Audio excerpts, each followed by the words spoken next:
reprend une dizaine d'années plus tard. Jean-Marie, après sa victoire sur Yann, était devenu l'homme le plus puissant du monde grâce au pouvoir de la casquette magique. Il passait cependant le plus clair de son temps à nourrir ses dragons et à se masturber. Plus personne n'avait entendu parler de Yann. Ce dernier parcourait le monde à la recherche des origines de la casquette. Son périple le mena dans de nombreux lieux sordides, comme le Pérou. Mais partout où il allait, personne n'avait entendu parler d'une telle casquette. Sur la route, il prit le temps de se marier une péruvienne. Et oui, l'amour vous tombe toujours dessus quand vous ne vous y attendez pas. Puis, les recherches de Yann le menèrent dans les steppes de Mongolie, où il affronta notamment François, le Saint-Bernard géant, qui lui indiqua qu'il trouverait sûrement des réponses en Sibérie. Yann s'exécuta. Il brava le blizzard pendant des mois en espérant trouver une réponse à ses questions.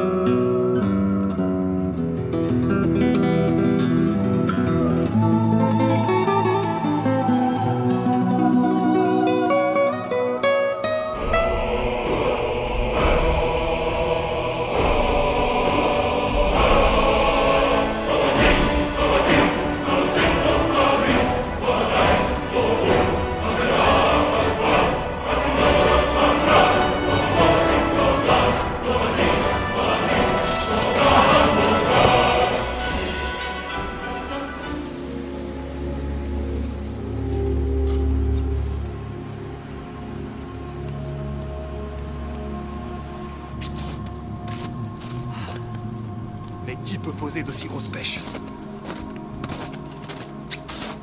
Salut Yann. Ah! Mais qui êtes-vous? La question n'est pas qui je suis, mais... Mais quoi? Mais... Foutaise, vous n'êtes pas la personne que je cherche! Yann, la vraie question est qui es-tu toi? Épargnez-moi les discours mystiques, j'en ai ma claque! J'ai parcouru la moitié du globe à pied, je ne perdrai pas plus de temps avec vous. Ce serait pas ça que tu cherches, Yann? Mais comment créez-vous les objets magiques? Tu veux pas non plus que je te donne 100 balles à Mars? Tout ce que je peux faire pour t'aider, c'est te donner cette casquette. Elle est magique? Quel est son pouvoir? Ermite?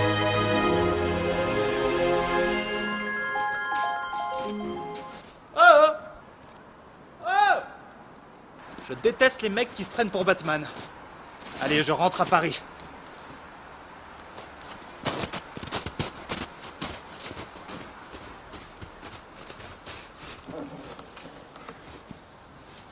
Au revoir Yann.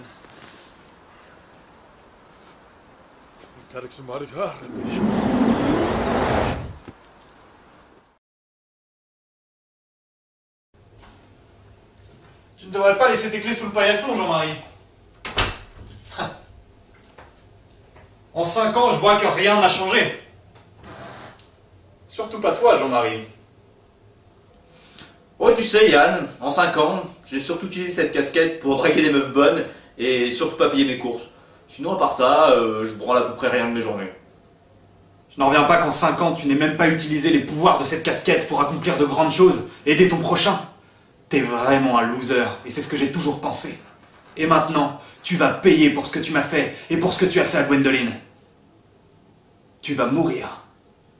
Tu veux encore me tuer? Oh.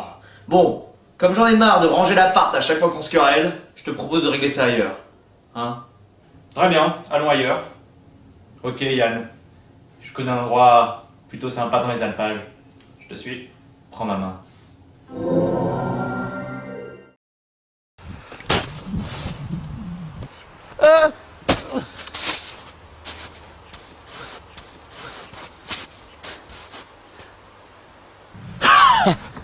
Ça en jette déjà plus pour un combat final. Tu es un peu trop confiant, Jean-Marie. Mais cette fois, on joue dans la même cour. Ah!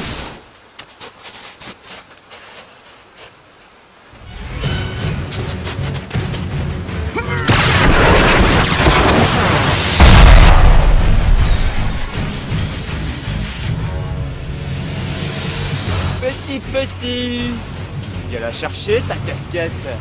Alors, c'est pourtant l'heure de la vengeance? Tu as peur? Qui c'est? Le King. 1, 2...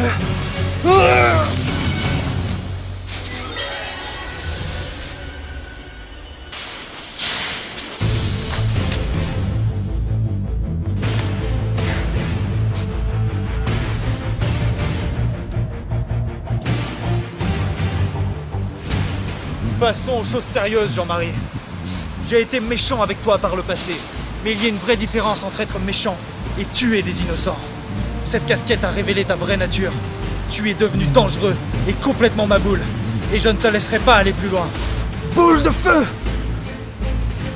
Abracadabra, pouvoir de casquette! Bon sang, mais pourquoi ça ne marche pas?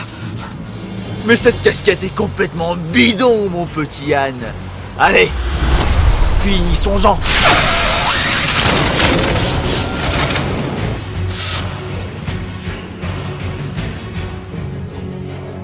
Hasta la vista, baby!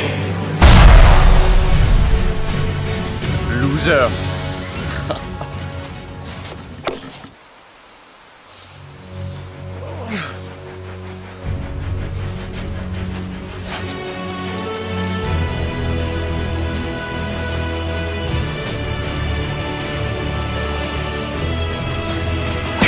C'est fini! Tu vas-tu faire de moi maintenant? Hein? Après cette belle morale que tu viens de me faire, tu vas me tuer, c'est ça? Ce serait ironique, non? Je ne sais pas ce que je vais faire de toi, Jean-Marie. Jack, que fais-tu là? Rappelle-toi le Vietnam, Yann! Après toute cette violence, c'est vraiment ça que tu veux? La guerre est finie, vieil homme! Mais si je ne le tue pas, c'est moi que la mort va emporter. Laisse-toi aller. Laisse faire la nature, Yann. N'oublie pas que tu aurais dû mourir dans un accident de polo, de toute façon. Merci. Allez, lève-toi, Jean-Marie. Lève-toi tout de suite! Tue-moi! J'ai compris certaines choses, Jean-Marie. Et au final, je ne suis même pas sûr de mériter de vivre plus que toi. Au contraire, peut-être. Qui sait? Mais je ne comprends pas. J'ai été mauvais toute ma vie, Jean-Marie, et pas qu'avec toi. Ce que tu as fait sous l'influence de cette casquette, j'aurais sans doute fait bien pire si c'est moi qui l'avais trouvée. En t'empêchant d'aller plus loin, j'ai acheté ma rédemption en quelque sorte. Maintenant, tu es maître de ton destin. Libre à toi de la remettre et de laisser le mal te ronger, ou alors de t'en débarrasser à tout jamais. Adieu, Jean-Marie. Tâche de prendre la bonne décision. Prends-moi la mort! Prends-moi! Yann! Non! Pas toi!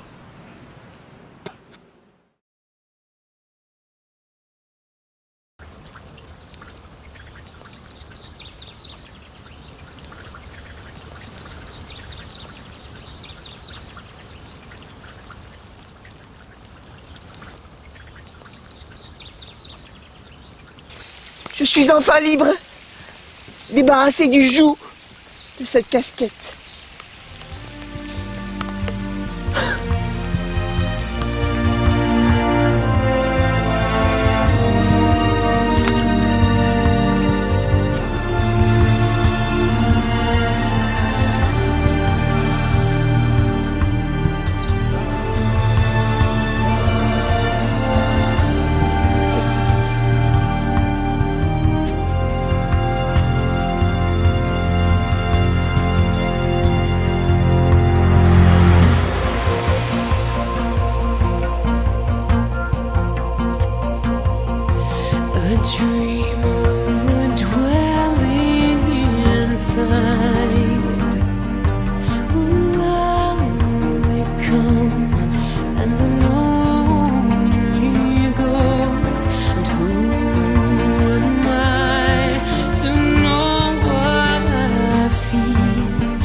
suis Clément Berru, le réalisateur et co-auteur de la casquette magique. Voilà, c'est fini. Enfin, après tant d'attente. Cet épisode, bien que brillant, laisse une question sans réponse. C'est vrai, pourquoi l'ermite aurait donné à Yann une casquette qui ne fonctionne pas? Eh bien, c'est pas qu'elle ne fonctionnait pas. C'est qu'en fait, la casquette lui donnait accès au plus grand de tous les pouvoirs. La confiance en lui. Eh oui, fini les boules de feu. Ce qui compte, c'est de croire en soi. Et c'est le message qu'essayait de vous faire passer ces 7 épisodes. La deuxième morale de cette histoire, car il y en a une deuxième, c'est qu'il ne faut jamais se fier aux apparences. Qui eût cru que le gentil Jean-Marie deviendrait le méchant et que Yann, celui qui était apparemment méchant dans un premier temps, allait sauver le monde? Eh oui. Donc si vous deviez appliquer concrètement cette morale dans la vraie vie, eh bien par exemple, ne donnez jamais un revolver à un enfant moche. À très bientôt pour de nouveaux projets.